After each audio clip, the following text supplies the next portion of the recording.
They say power corrupts, but in Guyana it's gone full-blown Pablo Escobar. Forget the cartel kingpins with nicknames like El Chapo. Guyana's got its own league of extraordinary gentlemen, except these guys wear presidential suits instead of prison jumpsuits. They preach unity while their pockets bulge with stolen riches. Guyana, a tiny nation on the edge of South America, should be riding high on a wave of oil wealth. Instead, it's drowning in a sea of corruption, its leaders more interested in lining their pockets than lifting their people out of poverty. This isn't just about shady backroom deals, it's about a nation held hostage by its own government. It's about the stench of betrayal that hangs heavy in the air, a bitter aftertaste to the promises of prosperity. Meet Bharrat Jagdeo, aka the oil vampire. Don't let the slicked-back hair and expensive suits fool you. This former president, now vice president, is the puppet master pulling the strings. His fangs sunk deep into Guyana's oil wealth. His right-hand man, Dr. Ali, the current president, affectionately nicknamed the Devil's Spawn. Together they've turned Guyana into their own personal piggy bank, siphoning off oil revenues faster than you can say environmental disaster. These aren't just accusations. The evidence is as clear as the oil slicks on Guyana's once pristine coastline.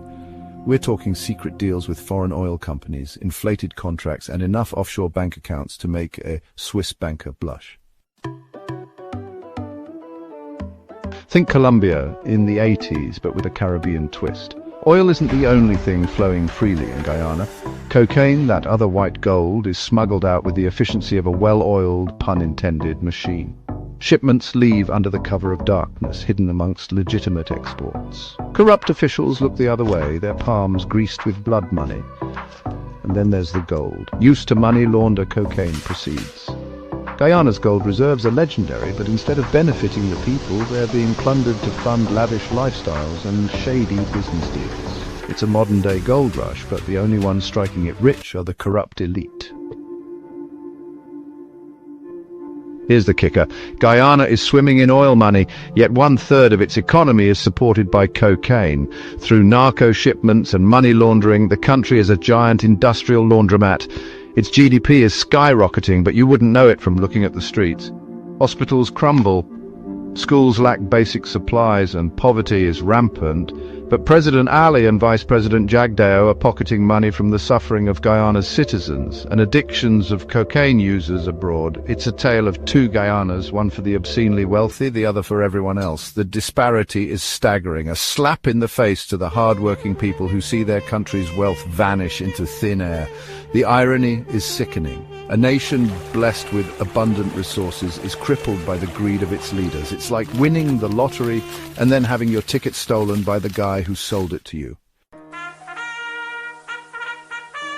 Remember the One Guyana slogan, the promise of unity and prosperity? Turns out it was all a sham. One Guyana is more like one cartel, with the government acting as the ultimate criminal organization. They silence dissent with threats and intimidation. Journalists who dare to speak truth to power are harassed, arrested, and even worse. This isn't just about corruption, it's about the systematic dismantling of democracy.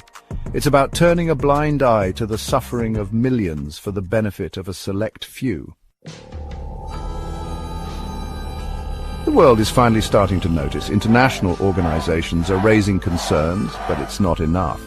Guyana's story is a cautionary tale, a reminder that corruption thrives in the shadows. Silence is complicity. When we ignore the plight of the oppressed, we become enablers of the oppressors. The people of Guyana deserve better. They deserve a government that represents their interests, not just the interests of their friends and family, stealing money in the name of false infrastructure development. It's time to shine a light on the darkness, expose the corruption, demand accountability. Support the brave journalists and activists who are risking their lives to speak truth to power. Share their stories. Amplify their voices. Let the world know that Guyana will not be silenced. The fight against corruption is a marathon, not a sprint. But with every voice raised, every story told, we move one step closer to a just and equitable Guyana. The time for action is now. Subscribe to Kleptoculture and hit the notification button for new videos.